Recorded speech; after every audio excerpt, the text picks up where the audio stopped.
If you worship here regularly, you know that one thing I like to do in my spare time is read obscure scientific studies about weird stuff people do. And I don't know if you've heard of this, but I love the ones specifically that are about how if someone, or more like a group of someones, just stop in the middle of the street and all stare in the same direction like they're looking at something, inevitably other people will stop too and look, even if there isn't anything there. I mean, every time somebody else will stop and just sort of look like, well, there's got to be something there if all these people are. Have you read about this? Seriously? You guys need to be doing more scrolling of psychology today, let me tell you. It is a wonderland. Like, you get just a handful of people to stop in a busy place and all look directly in the same direction. Eventually, others, passers-by, will slow down and join you.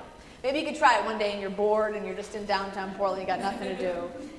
Now, the real psychology studies, of course, are meant to investigate how our attention is directed in some respects by what the humans around us are paying attention to, how our brains do that. And of course, some cynics take this as proof of our gullibility as humans, but I would like to remind you this is Christmas Eve and there's no place for cynicism tonight. I like to think of it as a demonstration of how we find common meaning and how sometimes meaning is made by the collective search for it. I also like it because it's always what we're doing on Christmas Eve, isn't it? We think about it this way. For thousands of years, people have been looking at this one story in all its strangeness and its magic and its mystery. And let's be really honest with ourselves. This is a strange story. Virgins and angels and babies and horse troughs and shepherds and glorias, and it's a census year. I mean, it's totally weird. We've become really numb to it, but it is really odd. If this were the opening act of a play that you were taking in down at the Keller, you would make strange faces to your friends about it at intermission. I know it. You would say, I don't know about this new director they've got down there. Or maybe you'd say, this is a little avant-garde for my taste. But nevertheless, people have been looking at this story for all this time, and as further generations have come, they've looked at it too. You can imagine how the story unfolded, right? Like, is there anything there? Yeah, I think so. What are we even looking for? I don't really know. Then maybe somebody says, wait, look, I think I see hope. You see there where Mary and Joseph are all alone, but then the shepherds come to be with them? Oh yeah, and I notice that it feels like peace when the angels say, don't be afraid. And I think I saw a little bit of love right there on the edge, where Joseph has it for Mary, and Mary for Jesus, and God for us. Now, every December 24th, we come back here and we stare at the same story together, looking for something that feeds our soul. And I think that actually might be one of the most beautiful miracles of Christmas. Not the virgin birth and the angels singing, though that is also meaningful in a mystical sort of way. But surely God did not become incarnate to start a religion based on the specific details of God's birth.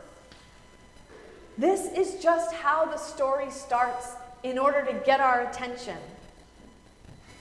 And while we're paying attention, something amazing happens.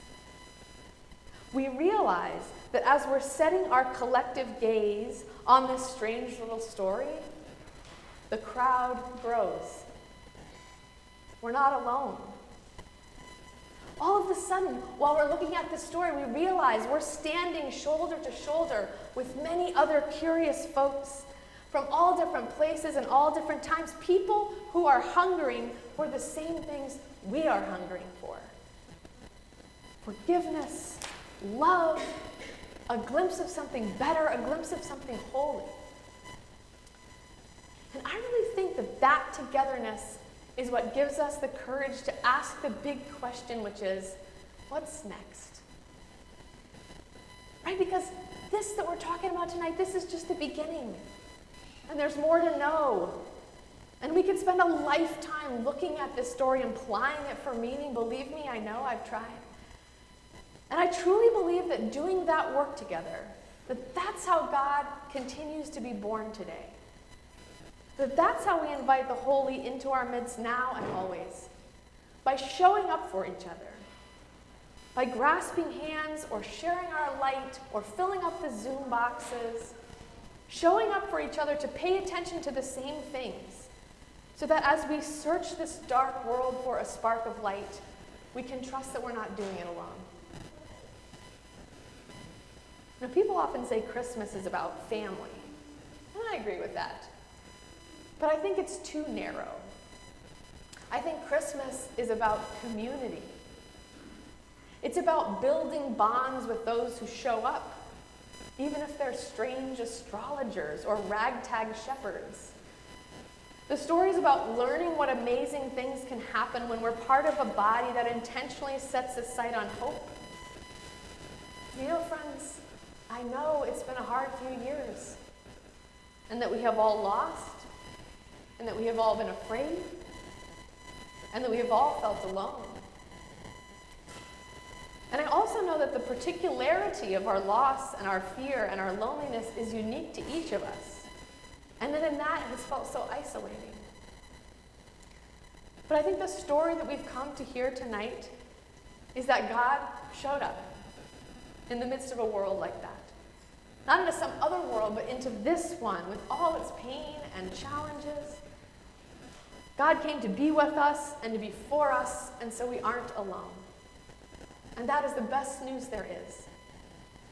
But here's some more. God did not only come to be with us, but also to help us be with each other. You know, for those that have been worshiping with us here in Advent, we've been journeying with this rose image. It's at the center of this banner. And it represents the generations who lived before Jesus, unfolding until his presence could be made known. But I think it also represents us, the human community, coming together and opening our hearts to make something beautiful. The rose is an image of Jesus, but it's also of the church, of the neighborhood, of those who gather each in their imperfection and set about making something more glorious than its parts. A welcoming body, a just world, a peaceful way.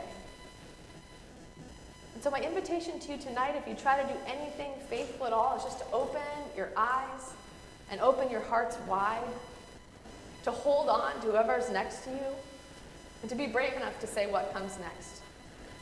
Knowing that greater than census data and angel choruses, what awaits us in the unfolding story of our faith is a God who heals us and who heals our bonds, a God who welcomes us, and a God who loves us to the end and beyond the end. So let's lean into community in the coming years, friend, and know that the Spirit goes with us on that journey. May that be the good news for us now and always. Amen.